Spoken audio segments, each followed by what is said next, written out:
కార్తీక్, దీప hospital నుండి ఇంటికి వస్తారు. నాకేదో భయంగా ఉంది బావా అని దీప అంటూ ఉంటుంది.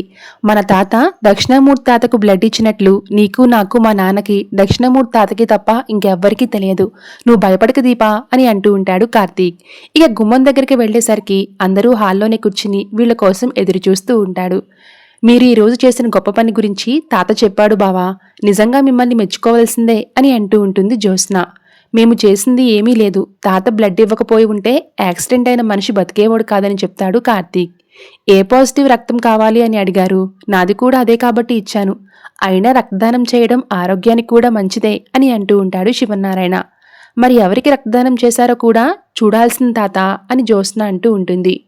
ఆ తర్వాత సుమిత్రతోటి, మమ్మీ నువ్వు తాతకి ఎప్పటికీ రుణపడి ఉండాలి అని జ్యోత్స్న అంటూ ఉంటుంది. ఎవరినో కాపాడితే మీ మమ్మీ మీ తాతకు ఎందుకు రుణపడి ఉండాలి అని అడుగుతుంది పారు. కన్నతండ్రి ప్రాణాలు కాపాడిన మనిషి రుణం ఎప్పటికీ తీర్చుకోలేం కదా గ్రాని అని బాంబేల్ చేస్తుంది జ్యోత్స్న. మనం దక్షిణామూర్తి తాత ఇంటికి వెళ్దాం పదదా తాత అని జ్యోత్స్న అనేసరికి వాడి పేరు ఎందుకు తెలుస్తున్నావు అని ఆవేశంతో ఊగిపోతాడు శివనారాయణ. శత్రువుకు సాయం చేయాల్సిన పరిస్థితి వస్తే ఏం చేస్తావు తాత అని జ్యోత్స్న అడిగేసరికి అంతకంటే ముందు నేనే చస్తే మేలు అని అనుకుంటాను అని అంటాడు శివనారాయణ. ఎవరైనా నీకు తెలియకుండా నీతో ఆ పని చేయిస్తే అని అడుగుతుంది జ్యోత్స్న. చెప్పుతో కొడతాను అని అంటాడు శివనారాయణ. అయితే కొట్టు నీ మనవడిని అని జ్యోత్స్న అనేసరికి అందరూ ఒక్కసారిగా షాక్ అవుతారు. అదేంటి అని అడిగితే హాస్పిటల్లో జరిగిన విషయాన్ని అందరితో చెప్తుంది జ్యోత్స్న. దాంతో అందరూ షాక్ అవుతారు. కార్తీక్ దగ్గరికి వచ్చి శివనారాయణ జ్యోత్స్న చెప్పింది నిజమేనా అని అడుగుతాడు.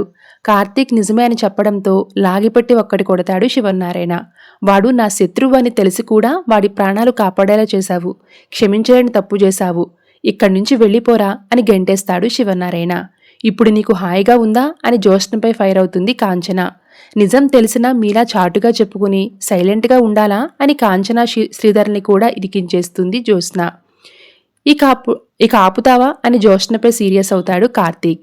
ఆ తరువాత శివనారాయణ దగ్గరికి వెళ్ళి చిన్నప్పటి నుంచి నువ్వు ఏం నేర్పించావో ఆ ధర్మాన్ని నేను పాటిస్తున్నాను.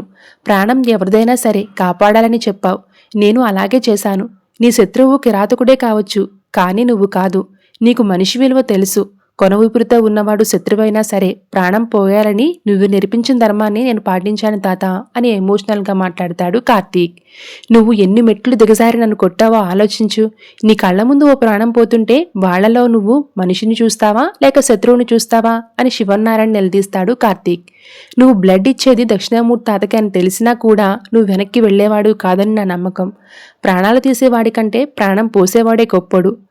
అలా చూస్తే నువ్వు దక్షిణామూర్తి కంటే చాలా గొప్పడు తాత అని అంటూ ఉంటాడు కార్తీక్. Thanks for watching.